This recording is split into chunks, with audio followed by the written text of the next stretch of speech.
So the line navigation room, the challenge itself is to get through a course filled with various types of randomly placed obstacles and decisions for the robot to make. As you can see, that is a sample map of how the course will look, but it is random. So we do not know how the course looks until we get to the competition. And it is also very difficult with the decisions of the robot following the line and randomly placing the obstacle around the entire course. And now the line navigation room, it consists of the line tracing, intersections, obstacle avoidance, rescue kit recognition, and various different terrains. The main part of the line navigation room is the line tracing, which at times can be really difficult. As you see in the image, those are possible scenarios that the robot could face while tracing the black line. And what makes it really difficult is the sharp turns, such as 90-degree turns or even sharper. Another part of the line navigation room is intersections. Intersections are very highly connected to the robot decision-making of the robot, and they're also highly connected to the green square. As you can see in the picture, the green square designates the turn of the robot, and this is where the decision-making of the robot comes. So the robot will make decisions on which way to turn based on the green squares, and those are how intersections work. Another part is obstacle avoidance, in which an obstacle will be placed on the black line anywhere randomly around the course, and the robot has to detect and avoid the obstacle. Another part is the rescue kit recognition. Rescue kit has two levels, level 1 and level 2. Level 1 is where the robot starts with the rescue kit from the start and has to take it into the evacuation room throughout the entire maze. Level 2 is where the robot will pick up the rescue kit from a randomly placed point in the challenge, and it has to also bring it into the evacuation room, and this is also a point multiplier. Another main part of line navigation room is the different terrains. You can face speed bumps, seesaws, and debris. As you can see in the picture, that is a seesaw. The robot will drive up, and once enough weight is put onto the top, the seesaw will drop, making it into a downhill ramp. Now, the second part of the challenge is the evacuation room. The evacuation room has two kinds of victims: silver balls, which are living, and black balls, which are dead.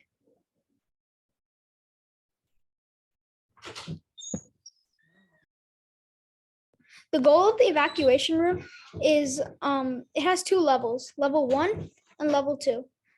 Level 1 is a flat black triangle in which the robot has to push the living victims first into the zone, and then the dead victims, which are the black balls. Level 2 is a little elevated triangle, which the robot is required to pick up the ball in order to drop it into the zone. Since we are a rookie team this year, a big part of our time was put onto project planning and understanding the main project thoroughly. Step 1 of project planning was to thoroughly understand the project. Like I mentioned, since we were a first-year team, coming into the season, we had no clue what we were trying to achieve, and which made it really important to understand what we were working towards. And it was key to gain a grasp on the project, and this really helped us lay out a strong foundation for the steps to come. Step 2 was to develop possible scenarios. As you can see in the picture, these are the tasks or the possible scenarios that we could face on the line navigation room. And this really helped us recognize and create a solution for each of these problems. And that made it possible for us to avoid these when we were on the line navigation room. Step 3 was to split up the tasks. Since we started later than other teams, our main goal was to prioritize what was more important. How we did this was the must do, should do, and wish list. So the must do is the most important thing, such as line tracing, because without line tracing, the line navigation room is practically impossible. Should do is the things that could have been done if we had extra time, and such as the evacuation room, which is a point multiplier and could have helped us get a better result. Wish list is things that could have been done if we even had more time, which would be the rescue kit recognition And this timeline over here is what we created before we started programming. And it defines all the different tasks we have to do, and it's divided amongst all of our team members. Another step is the unit testing period. This was really crucial for us because it really helped us with the next step, which is integration. So how we did the unit testing period was each thing individually, hardware, intersections, line tracing, obstacle, were each tested alone before we put everything together. This really helped us assure that everything was working perfectly on its own before everything was integrated together. Next step is the integration period. An integration period is basically putting all individual components together, and all the 4 components that I mentioned earlier were all working correctly, and that is when we begin the integration period of putting everything together into one final code. And this took about a month, and it also had a lot of testing and troubleshooting involved with it. Next is the software design. And how we approached software design was designed with a flowchart. And this flowchart was created pretty early in the season when we found our 3 main categories, which is object detection, color sensor switch, and light sensor switch. So we created possible scenarios for each of those, and this flowchart helped us recognize the different scenarios and what we needed to complete with each statement. Now we're going to talk about one of the most important things, which is our hardware. So hardware all starts from the robot. And the robot we built was the Land Raider from the Make Block MBot Ranger kit.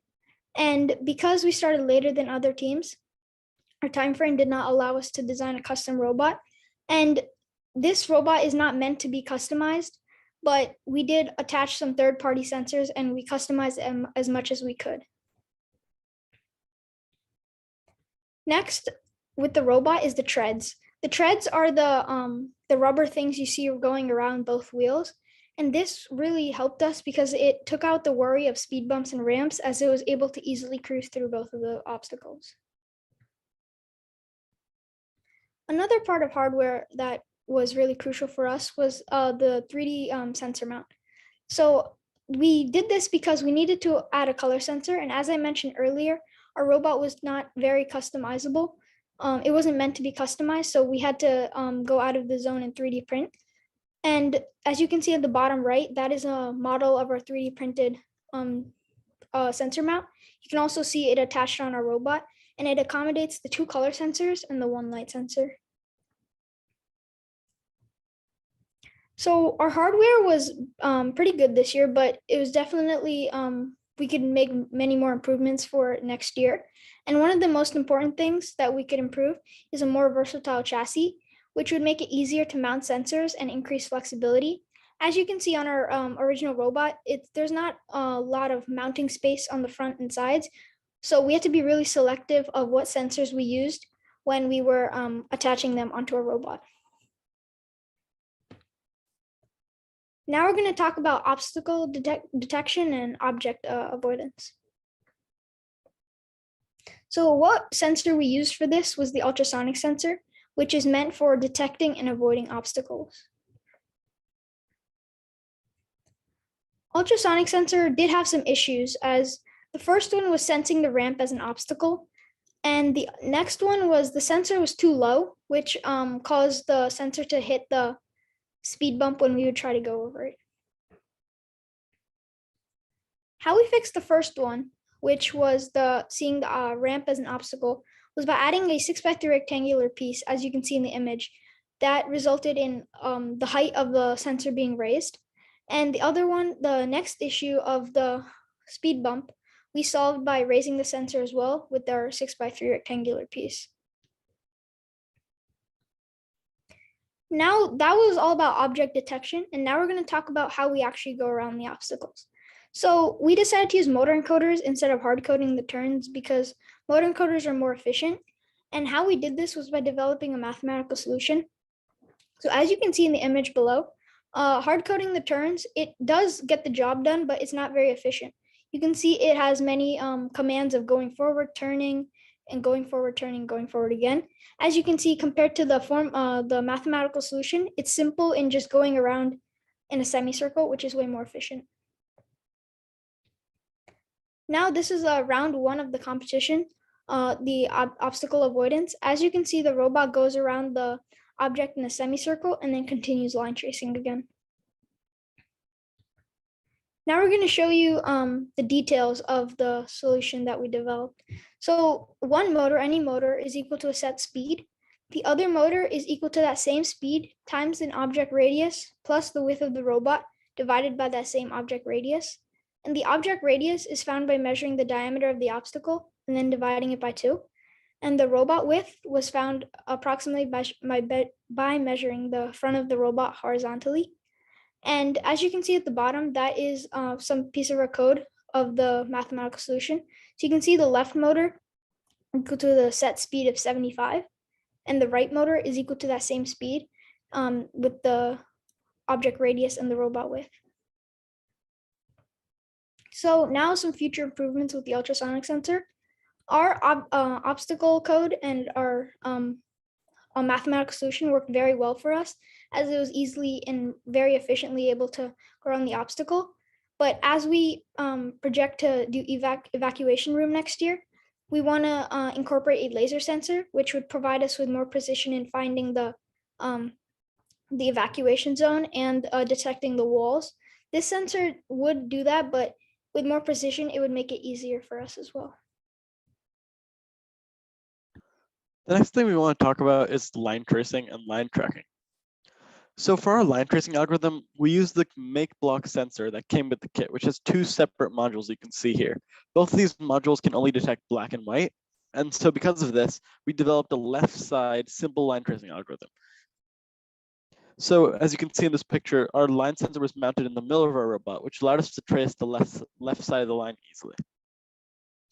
Our line tracing solution was very simple, but however, our lack of time in the season meant that a simple solution was the best we were going to get, and this solution worked very well on most parts of this competition. So our line tracing solution came in 3 steps. If one sensor saw black and one sensor saw white, like you can see here, we knew we were on the left of the line and moved forward. If both sensors saw white, we knew we were to the right of the line and moved back towards the line by moving left. And if both sensors saw black, we were moving away from the line, and so we turned right and moved away from the line. The next part we had to worry about was gaps. So as you can see in this video over here, the robot goes over gaps when all 4 of our sensors, the 2 color sensors and the 2 light sensors, see white. And the robot moves until it sees the black line. Once it sees the black line, it continues line tracing. Our gap solution was fairly simple, yet it was incredibly effective. Another type of intersection we had to code for was a 90-degree. The 90-degree intersection should work with line tracing. However, for our line tracing, because of its simplicity, it didn't work. So we had to develop a special case for the line tracing. You can see in this video here how our gap solution works. First, we see all 4 sensors seeing black, and we know we're on a 90-degree. So we go forward and come back just to make sure. And then we check which side the 90 degree is on, the right or left. And we turn which way we need to turn. So because our line tracing wasn't able to do the 90-degree on its own, we had to develop this special case, which took time for away from us. However, the special case worked very well. So while our line tracing did work well and was a pretty effective algorithm, there's some things we want to improve. Our line tracing at competition wasn't able to properly do some elements of the course, so we want to use a PID algorithm, which is a proportional integral derivative. It's a faster and more accurate line tracing algorithm, which should be able to complete everything in the course. So that's what we want to use for next year. We also want to consider replacing the current slow line sensor with a third-party light array sensor, which improves the speed we get our results. The next thing I want to talk about is motors and encoders. So we started off by hard coding using delays, which was like telling the robot go forward for 2 seconds. However, this was inaccurate. If you look at this diagram over here, if this red line is the target, sometimes the robot would end up perfectly. However, sometimes it would overshoot by a lot or undershoot by a lot. So we couldn't use this, as the inaccuracy in the movement made the rest of our programs inaccurate. So we switched to something called motor encoders. Motor encoders definitely weren't perfect, but they were a lot better. If this is the target line again, the dots are much closer together, as it still did over and undershoot, but it was much closer to the line. So this improved our accuracy significantly, and this was the best solution we could get with the limited time we had. So we used encoders for both turning functions as well as movement functions. So like we did with movement, we initially used delays and told the robot to turn for a certain amount of seconds. However, this was inaccurate, so we switched to encoders. Encoders work by telling us how many rotations the motor turned. And we use a formula to tell us how many rotations are required to turn, let's say 90 degrees, for example. So the formula you can see down here, we take constants like pi, the radius of our robot, and the radius of our wheels, and plug in the amount of degrees we want to turn. And this formula gives us the amount of rotations we need to turn. And this solution is fairly accurate. However, when you account for friction and other things, it is not completely accurate. We also need to talk about the forward and backward functions that we use encoders for. So like the turning, we use math to calculate the number of rotations that we needed in a formula down here. But instead of using degrees, we used the centimeters we wanted to go forward. This was more accurate than turning as it wasn't as affected by friction. However, like you saw in the diagram earlier, the moving forward and backward functions weren't completely accurate. For next year, we want to improve our movement by using a gyroscope sensor, which would ensure our turns be more accurate than encoders are. Gyroscope sensors negate the problem of frictions of the treads. So when we use encoders, the treads skid, causing us to move less with the same amount of motor rotations. However, when you're using a gyroscope, it would only turn until it reaches a certain amount of degrees. So no matter how much it skids, our turns should be more accurate. The next thing I want to talk about is intersections, which was the hardest part of the challenge for us this year. So for intersections, there were 4 real cases we had to account for. One green square where we would either turn left or right over here, a black intersection where we would simply move forward, or a double green where we'd have to make a U-turn. To find the green squares, we had to use 2 third-party TCS color sensors, which gave us RGB values. So these color sensors were mounted on the custom mount that we built for the robot. And as you can see in this picture, this is what it looks like. So we had some problems with our green square code. At first, and throughout the season, we had struggled with inaccuracy of the green squares. Sometimes it would think it saw a green square when there was nothing there. Other times it would drive right past a green square without actually realizing that it saw a green square. Another problem we had was that when we were on a double green square where we had to make a U-turn, we would see one green first and turn left or right instead of making the U-turn. Another problem we had was the false green special case. So if you look at this diagram here, when you're coming in from this angle, the robot first sees the black line and then sees the green square. A problem many teams face is that it sees the black line, continues moving forward. However, when it sees the green square, it turns left or right when it's not supposed to. So the problem is we're not supposed to turn right when you saw the green square. So we had to develop a special case that would make us ignore that green square. Finally, the third problem we had, even at the competition, was the varying shades of green. Some shades of green were out of our reach and we couldn't realize them because they were too light or too dark. So we had to develop a solution that would allow us to detect a variety of colors. So to solve the inaccuracy problem first, we implemented a double check algorithm, which is when the robot thinks it saw a green square, it would check once and then check again. That way it would reduce the amount of times we didn't see a green square and reduce the amount of times we thought we saw a green square when nothing was there. As when the robot thinks it sees a green square, it checks again and understands nothing is there. Or for example, if we're on a double green, when the robot sees one green, it checks again and realizes there's 2. This significantly improved our accuracy with green square and helped us a lot in the competition. The next thing we had to solve for was the false green special case. And how we did this was we built it into black intersections. So let's go back to this diagram. When the robot's coming in from here, it first sees the black line. And we coded it so when all 4 sensors see black, we know we're in a black intersection. And we manually move forward just enough so we're past a green square. This way we never have to worry about actually seeing the green square. And thus we can solve the false green special case. Finally, to solve for a variety of green shades, we used a green to red ratio, which allowed us to see more shades than we would by just using green. This helped us a lot, however, definitely wasn't perfect and could be improved for the competition. So some improvements we want to make for next year for green square. We want to more accurately negotiate intersections as a whole. Sometimes we wouldn't detect green squares, other times we wouldn't turn right. So we want to just improve our overall intersection negotiation and work on a better green square algorithm overall. We also want to write a proper false green detection algorithm. While the workaround solution we had with black intersections was good, a proper false green detection algorithm would be a lot better, and that's something we plan to do for next year. The next thing we want to do is try and find a way that we can detect a wider variety of green shades. A lot of the greens we missed at competition were either too light or too dark. for a robot to recognize, despite the calibration we did. So we need a better solution that would allow us to find a wider variety of shades. The next thing I want to talk about was reliability, which was an important thing for us all season. So for reliability, we heavily tested and uses the debugging process, which was where we tested something, found a problem, then went back into the code and sorted things out until we found the specific line of code that caused the problem. Once we fixed it, we went back to testing and repeated this process as many times as needed until we could get it as close to perfect as possible. So we tested both the individual parts of the program along with the final master program using this process. And this process assured us that we would get it as close to possible, as close to perfect as we could during the time frame we had. Some constraints we had this season. The two biggest constraints we faced were time and hardware. So we started late this season. Most teams start in the fall, while we started in February. This caused us a lot of problems in the season. One of them was that we were not able to do the evacuation room. Another problem was that we were very rushed during the last few weeks of the season just to put everything together and test and debug. So if we had more time, we would be able to do the evacuation zone. And it would also solve our next problem, which was hardware.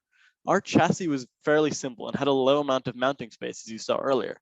And because we couldn't have the time to develop more complicated pieces for our chassis, we had to stick with a low amount of sensors. And this hardware problem reduced our success, and with more hardware and more time, we could have improved our performance. So now some overall reflections from the season. There were many things we thought we did well, but many things that we think we can improve on. So as a rookie team, a third place finish is very solid, so we were happy with that. We had a good line tracing algorithm, however, it could definitely be improved and had weaknesses. Our mathematical obstacle solution was very good, and we plan to keep it for next year. However, it has one small flaw that we want to fix, which is that we don't know the diameter of the obstacle. This was something we learned in the competition itself. So for next year, we're going to redesign that flaw. Another good thing we did was we had an accurate intersection code. And while the green square could be improved, the black intersection worked very well. We also had a good project plan, which kept us on track all throughout the season and gave us a good amount of time to integrate at the end. Finally, and most importantly, we worked well as a team. We were all knowledgeable in all areas of the game, and we were able to assist each other well. This helped us work together and helped us have a good robot at the end of the season. Some things we want to improve. We want to be able to complete the evacuation zone and utilize the rescue kit. Both of these we couldn't do this year due to lack of time, but we plan to do it next year. We also want a better robot hardware design. This way we can add more sensors and have more mountability. We also want to improve our green square algorithm. While it was good this year and did help us get to third place, it had a lot of flaws, and we want to improve it for next year. The next thing we want to do is improve zigzags. This was one thing our line tracing couldn't do. The sharp turns of the zigzags and our simple line tracing algorithm could not go together, and we were not able to do zigzags. So for next year, we want to improve our line tracing and thus improve zigzags.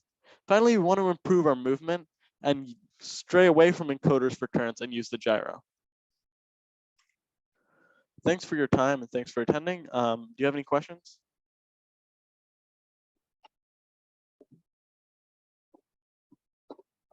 But since we are like about 10 minutes late, so I like to give ourselves like about maybe 2-3 more minutes to wait for any Q&A. And otherwise, then I think I'm going to hop on to the maze soon too. But I like to give everybody a chance to ask questions, especially for the ones that have never done this before. And you're welcome to ask questions. Now, everyone, please take a look at the chat. I put the link out. That is a direct link to the maze presentation, which is actually already started, but they kind of waited for everybody, give it 5 minutes. So that's a direct link. So as soon as we get off from this meeting, then please join the maze presentation as well. Can I quickly thank the presenters? Sorry, I came in late, so I didn't see the whole presentation, but you're 2 team members, right?